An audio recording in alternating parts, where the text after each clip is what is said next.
আসসালামু আলাইকুম ওয়া রাহমাতুল্লাহি ওয়া বারাকাতুহু। আমি খালিদ সাইফুল্লাহ, ইলম সেবা চ্যানেলের পক্ষ থেকে আপনাদের সকলকে জানাই আন্তরিক শুভেচ্ছা ও মোবারকবাদ। আজ আমি নাজেরা অধ্যায় নিয়ে আলোচনা করব। নাজেরা মানে হচ্ছে দেখে দেখে সহি করে কোরআন পড়া শিক্ষা করা। আজকে সূরা নাজিয়াতের 24 থেকে 32 নম্বর আয়াত নিয়ে আলোচনা করব। সূরা নাজিয়াতের 46টি আয়াত আছে, তার মধ্যে আজকে 24 থেকে 32 নম্বর আয়াত দেখাবো। এর আগে আমার নাজেরার অধ্যায়ে বাকি অংশটুকু আছে এবং সামনে ইনশাআল্লাহ আরও কয়েকটি হবে সূরা নাজিয়াত থেকে। আমি আমপারা পর্ব দিয়েছি এই আমার চ্যানেলে, আপনারা চাইলে সেই আমপারা কোর্সটি দেখতে পারেন। এছাড়া কোরআন শিক্ষার বেশ কয়েকটি কোর্স আমার চ্যানেলে আছে। যে কোনো একটি যদি সম্পূর্ণরূপে ভালোভাবে দেখেন এবং চেষ্টা করেন, তাহলে আল্লাহর রহমতে আপনারা সহি শুদ্ধভাবে কোরআন পড়তে পারবেন। ইতিমধ্যে অনেকেই পড়তে পারে আমাকে জানিয়েছে। আর আপনারা যদি আমার কাছে অনলাইনে কোরআন শিখতে চান, অবশ্যই আমার এই স্ক্রিন দেওয়া ইমেল অ্যাড্রেসে আমাকে মেল করবেন, অথবা আমার ডিসক্রিপশন বক্সে আমার মেল দেওয়া থাকবে, আপনারা আমাকে মেল করবেন। আমি আপনাদেরকে একাকিত্বভাবে পড়াবো, একাকী কোনো কোর্স না, একাকীভাবে পড়াবো। কোর্স আকারে মানে অনেক মানুষ নিয়ে, অনেকজনকে নিয়ে একসাথে পড়ানো, ওইভাবে না, সিঙ্গেলভাবে আমি পড়াবো ইনশাআল্লাহ। ইতিমধ্যে দেশ ও দেশের বাইরে বিভিন্ন জায়গা থেকে আমার কাছে অনেকে পড়ে, আপনারা চাইলে আমার কাছে পড়তে পারেন। আর যারা এখনও আমার চ্যানেলটি সাবস্ক্রাইব করেন, অবশ্যই সাবস্ক্রাইব করে রাখবেন এবং বেল বাটনটি বাজিয়ে দিবেন, এবং আমার ভিডিও ভালো লেগে থাকলে অবশ্যই অন্যের কাছে শেয়ার করবেন। তাহলে আজকে সূরা নাজিয়াতের 24 থেকে 32 নম্বর আয়াত দেখাবো। বিসমিল্লাহির রহমানির রহিম। বিসমিল্লাহর ক্ষেত্রে আমি বারবার বলে থাকি যে রহমান এবং রহিম আল্লাহর দুইটা নাম। এখন নিজের নাম যদি আমরা একটা অক্ষর উল্টাপাল্টা লিখি তাহলে কেমন হয়? অবশ্যই সেটা ভুল হবে। এর মধ্যে একটা কথা না বললেই নয় যে আমাদের অনেকের ভোটার আইডি কার্ডে নামের অক্ষর, বাবা নামের অক্ষর পরিবর্তন হইলে কিন্তু অনেক সমস্যায় আমাদের ভুগতে হয়েছে। তো ঠিক একটা অক্ষর যদি এত পরিবর্তন, এত কিছু হয়, তাহলে আল্লাহ তাআলার এই নামে রহমান এবং রহিম যদি আমরা হায়ের জায়গায় হা বলি তাহলে কেমনটা হয়? মানে একটা অক্ষরের জায়গায় যদি আরেকটা অক্ষর হয় তাহলে অবশ্যই সেটা ভুল হবে। এজন্য আপনারা বিসমিল্লাহ বলার ক্ষেত্রে রহমান এবং রহিম অবশ্যই সহি করবেন। রহমানির রহিম। আর র বলতে রা, অনেকে আমরা বলি রাহমানি রাহিম, র জবর র হবে। বিসমিল্লাহ, লামে এক আলিফ টান হবে। বিসমিল্লাহির রহমানির রহিম। এর অর্থ আমরা সকলে জানি, পরম করুণাময় ও অসীম দয়ালু আল্লাহর নামে শুরু করছি। فقال أنا ربكم الأعلى। فقال قاف এক আলিফ টান হবে, কফ গলায় নিতে হবে। কলা, কলা বলা যাবে না, ক ক গলায় নিতে হবে। ফাকলা, জবরের বাম পাশে কালিফ মাদে হরফ। আনা, আনা শব্দের ক্ষেত্রে আমার, যদি আপনারা কোরআন শিক্ষার কোর্সগুলো দেখে থাকবেন এবং আপনারা যদি লাল কায়দা বলেন বা যে কোনো কায়দা বলেন, সেই কায়দাতে কিন্তু আনা সম্পর্কে বলা আছে। আনা মানে হলো আমি, আনা শব্দের অর্থ হলো আমি। আই মানে যেমন ইংরেজিতে আমি, ইংরেজির আই মানে হলো আমি, আরবিতে আনা মানে হলো আমি। তো আনা বলার ক্ষেত্রে জবরের বাম পাশে খালিফ থাকা সত্ত্বেও এই আনায় টান হয় না। কোরআন মাজিদে শুধুমাত্র 4টি আনাতে টান হয়। আনাবা, আনাবু, আনামিল, আনাসিয়া, এই 4টি শব্দতে টান হয়, কিন্তু কোনো আনায় টান হবে না। সেক্ষেত্রে এখানে টান হবে না। ফাকালা আনা রব্বুকুমুল আ'লা। আ'লা, আইনে চাপ দিতে হবে। আ'লা, লামে খারা জবর আছে, এক আলিফ টান দিতে হবে।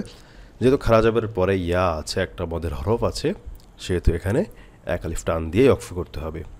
ফাকালা আনা রব্বুকুমুল আ'লা। নাজেরা অর্থাৎ দেখে দেখে কোরআন পড়ার ক্ষেত্রে আমি একটি কথা বলি, যেটা অনেক আলেম ওলামা বা অনেক কারি এটা নিষেধ করবেন বা বলবেন এটা করা যাবে না, কিন্তু আমি বলব প্রথম অবস্থায় আপনার শেখার ক্ষেত্রে অবশ্যই এভাবে পড়বেন, তাহলে আপনার পড়ার সৌন্দর্য হবে। সেটা হচ্ছে থেমে থেমে ছেড়ে ছেড়ে পড়া। কারণ একটা অক্ষর আমরা সাধারণত যখন রিডিং পড়ি, দেখে দেখে পড়ি, তখন কি হয়, আমাদের প্রত্যেকটা শব্দের শেষে টান হয়। যেমন ফাকলা, লাম একটা শব্দ, এ ফাকল একটা শব্দ, লামে কিন্তু টান নাই, কিন্তু দেখা গেলো আমাদের একটানা পড়ার ক্ষেত্রে হবে কি ফাকলা আনা, তো লামে টান হয়ে যাবে। সেক্ষেত্রে আপনারা থেমে যাবেন। ফাকলা আনা রব্বুকুমুল আ'লা, এভাবে 1 2 3 4 4টি শব্দ 4 বারে পড়বেন। এক একটা শব্দ যখন দেখবেন এবং পড়বেন, এভাবে আপনারা দেখবেন ৫-৬ পারা পড়ার পরে প্রথম দিকে দেখবেন একটা শব্দ করে পড়তে পারতেছেন, কয়েকদিন পরে দেখবেন ১-২ পারা হয়ে গেলে ২টা শব্দ একটানা পড়তে পারতেছেন, এরপর ৩টা শব্দ একসাথে পড়তে পারতেছেন। এভাবে চেষ্টা করতে করতে দেখবেন একটানা পড়তে পারবেন। এতে হবে কি আপনার টান ভুল হওয়ার সম্ভাবনা কম থাকবে, গুণনা ভুল হওয়ার সম্ভাবনা কম থাকবে, হরফ উচ্চারণের দিকে আপনার নজরদারি থাকবে, এটা খেয়াল করবেন। তাহলে দেখবেন আপনি খুব সুন্দরভাবে নাজারা পড়তে পারবেন বা দেখে দেখে পড়তে পারবেন। তো এই আয়াতের অর্থ হচ্ছে, আর বলল, আমি তোমাদের সর্বশ্রেষ্ঠ প্রতিপালক। ফাআখাযাহুল্লাহু নাকালাল আখিরাতি ওয়াল উলা। দেখুন আমি ৩ নিঃশ্বাসে পড়েছি, এটা ১ ২ ৩ ৪ নিঃশ্বাসে পড়েছি। তো আপনারাও ঠিক এভাবে ৪ নিঃশ্বাসে বা যতটুকু থেমে থেমে ছেড়ে ছেড়ে পড়ে। আবার এমন না হয় যে প্রত্যেকটা শব্দে বা প্রত্যেকটা অক্ষরে থামতেছেন, এমন না হয়ে যায়। অবশ্যই একটু বিবেচনা রাখবেন যে একটা শব্দের জন্য পূর্ণাঙ্গভাবে পড়তে পারেন, আর যদি তাও না পারেন তাহলে বানান করার চেষ্টা করেন। যত বেশি আমাদের একটা সমস্যা হচ্ছে যে আমরা বানান করতে চাই না। আপনারা যত বেশি বানান করবেন তত বেশি আপনি রিডিং পড়তে পারবেন। কায়দার জন্য যখন পড়বেন তখন বেশি বেশি বানান করবেন। আমি সাধারণত যারা কায়দা পড়ে আমার কাছে অনলাইনে হোক বা আমার মাদ্রাসায় হোক, আমার মাদ্রাসায় আমপারা পড়াই খুব কম, ১ খতম বা ২ খতম। হ্যাঁ, কিন্তু যারা আমার কাছে অনলাইনে পড়ে তারা কিন্তু আমার কাছে কায়দা কয়েক খতম দিয়েই কিন্তু আমি কোরআন শরীফ সরাসরি পড়াই। আলহামদুলিল্লাহ তারা খুব সুন্দরভাবে পড়তে পারে। দেশের বাইরে যারা থাকেন তারা খুব সুন্দরভাবে পড়তে পারেন। তো সেজন্য আপনারা বেশি থেকে বেশি বানান করবেন। দেখুন এখানে ফাআখাযাহুল্লাহু, এখানে আল্লাহ শব্দের প্রথমে পেশ আসছে, এজন্য ল পড়তে হবে, মোটা করে পড়তে হবে। আবার লামে খারা জবর আছে, এক আলিফ টান দিয়ে পড়তে হবে। ফাআখাযাহুল্লাহু, এখানে একটা জাল আছে, আমরা ফাআখাযা বলি, যা বললে হবে না, জাল যে বারাগাতে বলতে হবে। ফাআখাযাহুল্লাহু নাকালাল, কাফে জবর বাম পাশে খালিফ মধ্যে হরফ, আখিরাতে হামজাতে খারা জবর আছে, মধ্যে হরকত এক আলিফ টান হবে। ওয়াল উলা, হামজা ও পেশ, পেশের বাম পাশে জমলা ওয়াও মদের হরফ, এক আলিফ টান দিতে হবে। লামে খারা জবর একটু আগে বলেছিলাম যে মদের হরফ থাকার কারণে খারা জবরে এক আলিফ টান দিয়েই ওয়াকফ করতে হবে। ফাআখাযাহুল্লাহু নাকালাল আখিরাতি ওয়াল উলা, অর্থ ফলে আল্লাহ তাকে পরকালের ও ইহকালের শাস্তি দ্বারা পাকড়াও করলেন। ইন্না ফি যালিকা লাইবরাতাল লিমান ইয়াখশা। ইন্না ওয়াজিব গুনা, নুনে মিমে তাসদিদ থাকলে ওয়াজিব গুণ হয় হরকতের বামে। এখানে হরকতের বামে নুন তাসদিদ আছে, ওয়াজিব গুণ হবে। ফায়াজের ফি জেরে বসে জমলা ইয়া, তাল খারা জবর মাদের হরকত, লাইবরাতাল, আইন অবশ্যই গলা থেকে আনবেন। ইবরাতাল বলে কিন্তু হামজা হয়ে যাবে, ভুল হবে। লাইবরাতাল লিমাই, নুন সেখানে পরে ইয়া আসছে, ঈদগামে বা গুন্না। আর যদি আমার সহজ নিয়মটা আপনারা জেনে থাকেন তাহলে নুন সেখানে তানবিনের পরে 8টি হরফ থাকলে গুন্না হয় না, 20টি হরফ থাকলে গুন্না করতে হয়। তাহলে ইয়া হলো 20টি অক্ষরের মধ্যে আছে। লিমাই ইয়াখশা, শিন খারা জবর এক আলিফ টান হবে। ইন্না ফি যালিকা লাইবরাতাল লিমান ইয়াখশা, অর্থ যে আল্লাহকে ভয় করে তার জন্য অবশ্যই এতে শিক্ষা রয়েছে। আআনতুম আশাদ্দু খালকান আমিস সামা বানাহা, এখানে নুন সাকিনের পরে তা আসছে, ইকফা গুন্না। তা হলো ইকফার 15টি হরফের একটি অক্ষর, এই জন্য এখানে গুন্না হয়েছে। আর যদি আমার সহজ নিয়ম দেখেন তাহলে তা হলো 20টি অক্ষরের মধ্যে একটি অক্ষর, এখানে গুন্না করতে হবে। আআনতুম আশাদ্দু খালকান, কফের পরে তানবিনের পরে হামজা আসছে, এখানে গুন্না হবে না, ইজহার স্পষ্ট করে পড়তে হবে। আমিস সামা, 4 আলিফ টান, জবরের বাম পাশে খালিফ, তার উপর মোটা চিহ্ন, মধ্যে মুত্তাসিল, 4 আলিফ টান দিয়ে পড়তে হবে। এবং আছে এখানে, আমি কিন্তু ওয়াকফ করে থেমে গেছি, কারণ এখানে সাকিন করতে হয়েছে, যেহেতু তো আসছে একটা ওয়াকফের চিহ্ন, থামতে হবে, এখানে থামা উত্তম। আমিস সামা, ধাক্কা মারলে সাকিন হয়ে যাবে। তারপরে বানাহা, নুনে খারা জবর মদের হরকত এক আলিফ টান হবে। আর শেষে মদের হরফ, জবরের বাম পাশে খালিফ মদের হরফ, মদের হরফে ওয়াকফ করলে মদের হরফে এক আলিফ টান দিয়েই ওয়াকফ করতে হয়। এতে অর্থ হচ্ছে তোমাদেরকে সৃষ্টি করা কঠিনতর না আকাশ যা তিনি নির্মাণ করেছেন। রফাআ সামকাহা, রফাআ সামকাহা ফাসাওয়াহা। রফাআ, আইনে গলায় চাপ দিয়ে বলতে হবে আইন। রফাআ সামকাহা, জবরের বাম পাশে খালি আলিফ হাতে।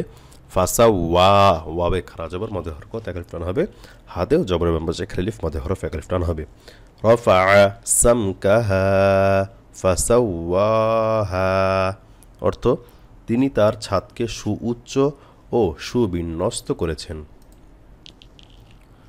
ওয়া আগতাশা লাইলাহা ওয়া আখরাজা দুহাহা। ওয়া আগতাশা, ওয়া আগতাশা, কোনো টান নাই এখানে। লাইলাহা, হাতে এক আলিফ টান হবে, জবরের বাম পাশে খালি আলিফ। ওয়া আখরাজা দুহাহা, দুহা, হা গলা থেকে আনতে হবে, খারা জবর আছে, মদের হরকত এক আলিফ টান হবে, হাতেও এক আলিফ টান হবে। এর অর্থ হচ্ছে এবং তিনি এর রাজনীকে অন্ধকারাচ্ছন্ন করেছেন এবং এর সূর্যালোক প্রকাশ করেছেন। ওয়াল আরদ বা'দা যালিকা দাহাহা। ওয়াল আরদ, দম মোটা হবে, বা'দা, আইনকে চাপ দেবেন, বা'দা। এই শব্দটা অনেকবার এসেছে কোরআন শরীফে। আপনারা এই শব্দটি বারবার করে পড়েন, মস্ক করেন। আমি আগেও বলেছি, বারবারই বলি যে যখনই আইন, হা, কফ এই কঠিন অক্ষরগুলো আসবে, যে শব্দে আসবে সে শব্দটা একটু বারবার পড়বেন, মস্ক করবেন। যে কীভাবে?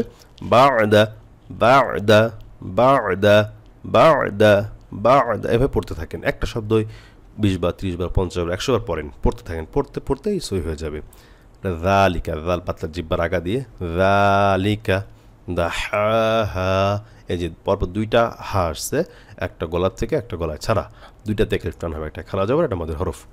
দাহাহা, দাহাহা, দাহাহা, অর্থ এবং তারপর তিনি পৃথিবীকে বিস্তৃত করেছেন।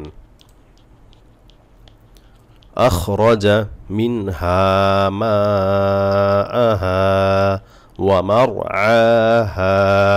ওয়া আখরাজা মিনহা, হাতে এক আলিফ টান, জবরের বাম পাশে খালি আলিফ।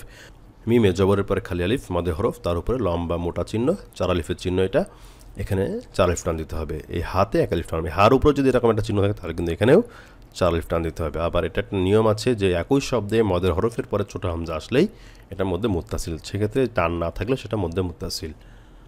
ওয়ামার আহা, আইন চাপ দেবেন গলায়, আ। ওয়ামার মার আহা, ওয়ামার আহা, খারা জবর এক আলিফ টান, জবরের বাম পাশে খালিফ, মধ্যে হরফ এক আলিফ টান হবে। অর্থ তিনি তা থেকে বহির্গত করেছেন তার পানি ও চরণভূমি। ওয়াল জিবালা আরসাহা। ওয়াল জিবালা, বাতে জবর বাম পাশে খালি আলিফ, মধ্যে হরফ এক আলিফ টান হবে। আরসাহা, সিনে খারা জবর এবং পরে এটা জবরের বাম পাশে খালি আলিফ, মধ্যে হরফ। ওয়াল জিবালা আরসাহা, অর্থ আর পর্বত সমূহকে তিনি দৃঢ়ভাবে গ্রথিত করেছেন। তো আজকে এ পর্যন্তই। ইনশাআল্লাহ পরবর্তী পর্ব দেখার আমন্ত্রণ। আল্লাহ তাআলা আমাকে এবং আপনাকে সকলকে সুস্থ রাখুক, এই দোয়া করি। আসসালামু আলাইকুম ওয়া রাহমাতুল্লাহি ওয়া বারাকাতুহু।